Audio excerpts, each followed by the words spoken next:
Hey guys, it's 391, and I'm talking about the Nindies Presentation. Now, for those of you who don't know, there was an Nindies Presentation yesterday around noon, and they were talking about indie games that are coming to Switch, right? Or as people call them, Nindies. Overall, I gotta admit, it kind of felt like a disappointment. Now, why is that?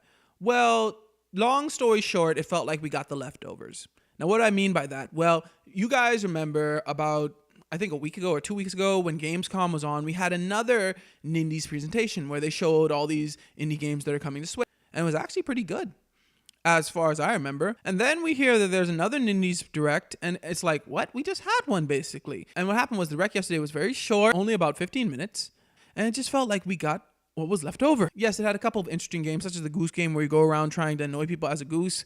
Towerfall, which I played on the PS4, which is a pretty good game. But it felt like we just got the games that they didn't have time to show at Gamescom, so they just had this Direct. It felt like we didn't really need this Direct. Also, there were two games I think that people were looking most forward to. That's Travis Strikes Back, I think that's the name of the game, and Wargroove. I was definitely looking forward to Wargroove, and they mentioned neither. And I was watching the live stream. People in the live stream were like, Wargroove, where's Wargroove? See, Wargroove was announced last year in a Nindies Direct, and it was supposed to come out earlier this year, and it still hasn't come out.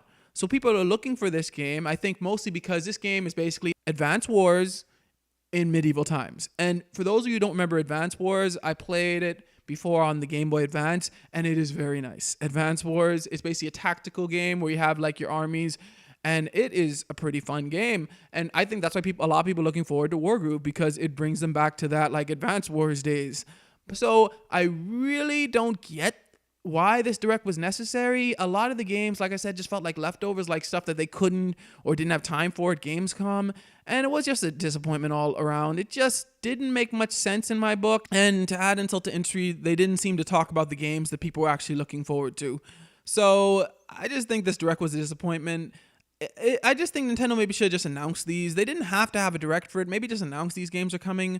I just feel like the Direct was unnecessary. But what do you guys think about it? Those of you who watch it, obviously. Let me know in the comments below. Thanks for watching. Like, share, and subscribe. May God bless you all.